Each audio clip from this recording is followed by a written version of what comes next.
So I've been going to these conferences for many years, as you know, and they actually began, the reason it's called ePIC, it was the ePortfolio and Identity Conference, okay? Because we started with the concept of ePortfolio as a way to show what you know and can do. And I was very much about ePortfolios. I mentioned that 2004, anyway.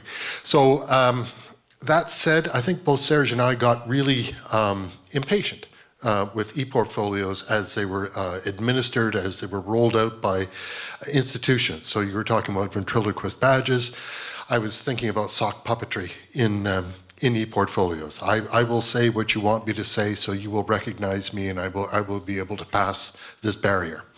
So that said, let's just move forward here. Mozilla, oops, hang on. It seems to be moving by itself. Let's not do that. Yeah, it was automatic transition there, I think. So basically to say when Mozilla Foundation invented open badges back in 2010-ish into 2011, I was very excited by it because for me it was a bite-sized approach to ePortfolios, the concept of ePortfolio, much more accessible. So that's okay. So that's good. Okay, thank you.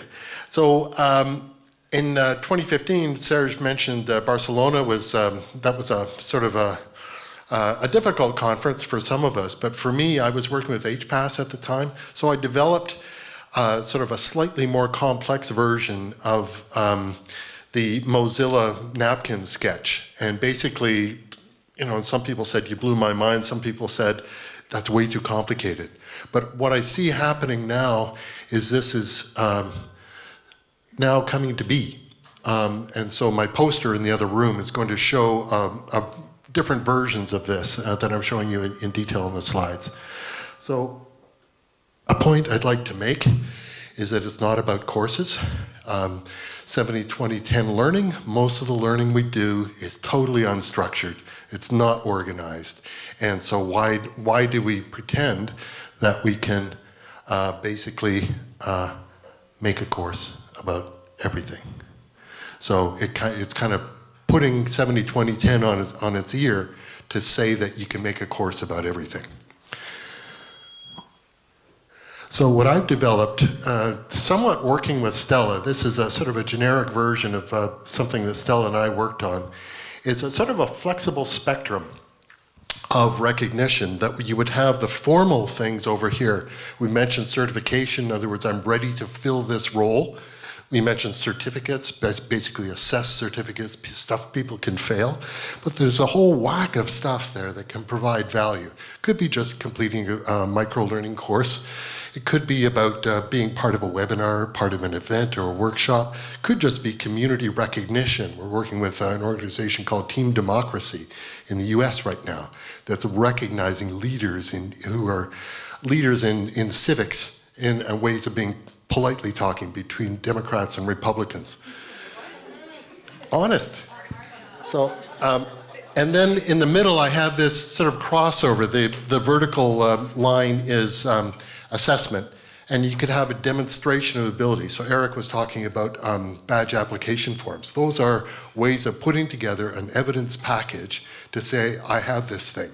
And either you just assert it by yourself or you submit it for somebody to validate for you. So Serge talks about open recognition. I sometimes talk about opening up recognition, just getting a little beyond that simple take a course, get a badge that Stella was talking about.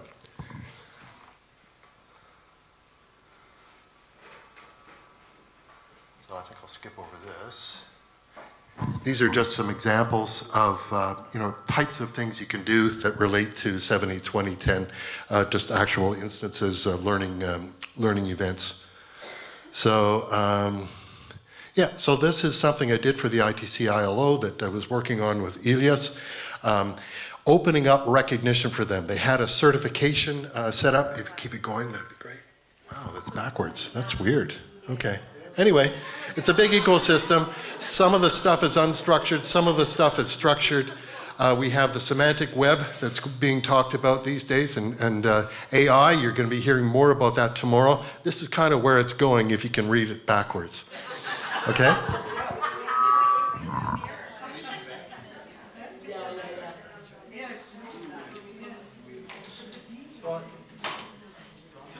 I think that's it. And maybe, Julie, if you can get ready to come up here.